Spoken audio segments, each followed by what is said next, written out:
in thinking about your typical college student, I mean, now it's 2019. A lot of, and this will even kind of sound funny for myself, who's kind of a later millennial. If you've ever heard of the millennial generation, it's a generation that's usually somewhere born in the 1983 to 1985 range, all the way up to about the 2000s, right?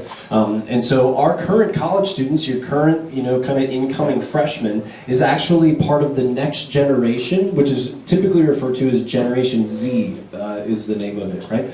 Your typical college freshman was born in about 2001. So even like frame of reference, they probably don't have a memory of September 11th.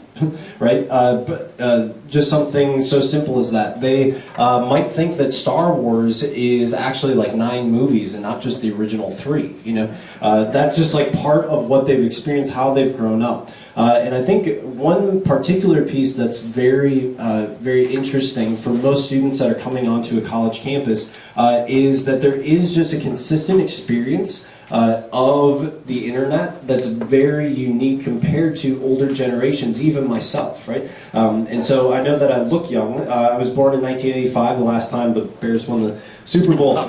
So I was born in 1985, so I'm kind of an older millennial. My first cell phone wasn't until I was a freshman in college. Just to give you I mean, now your typical middle schooler has a smartphone, right? And so in that experience, we can see that our young people, I think in a lot of ways, are growing up in a very unique experience and have, the best way to put it is that they're formed in a lot of ways by the things that we give them, by the access that they have, right? I think for older generations, and even when I was growing up, to a certain degree, it was easy to, if I had a question, I would ask an adult. Now for a lot of younger people, when they have a question, they ask Google, right? And that might seem like kind of funny, or like kind of, why would you ever do that? That sort of thing. But I really think that that's, in a certain sense, how we're forming our young people just by being in society, being in our culture.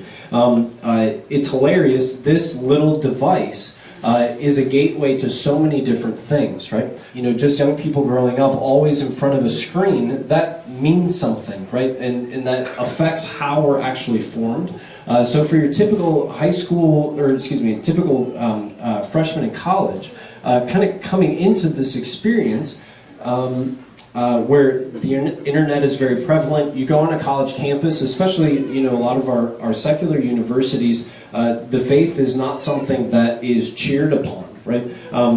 Having an adherence to one's faith, really having trust in God is not something that's really instilled oftentimes. And so there's a lot of pressures from even within the university faculty. I've heard so many different kind of like, I don't know, countless stories of an incoming freshman that'll take kind of a philosophy 101 class, right?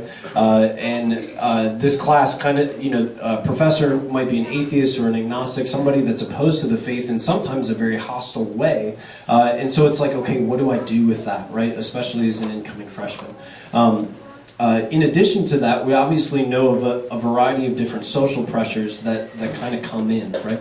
There's just like a different gateway and different kind of culture that they're experiencing even with the introduction of the internet. But then we're also seeing this detachment from family life, oftentimes for the first time ever, right? And that's difficult. You know what I mean? I think sometimes we kind of lack a true compassion for our young people, but just to recognize that is a difficult situation for somebody to go into, And so if you have different, kind of college age or even young adult nieces and nephews or grandchildren, that sort of thing, just to recognize that it's not an easy situation, right? Kind of specifically engaging the faith within this culture, within this climate, especially on our college campuses.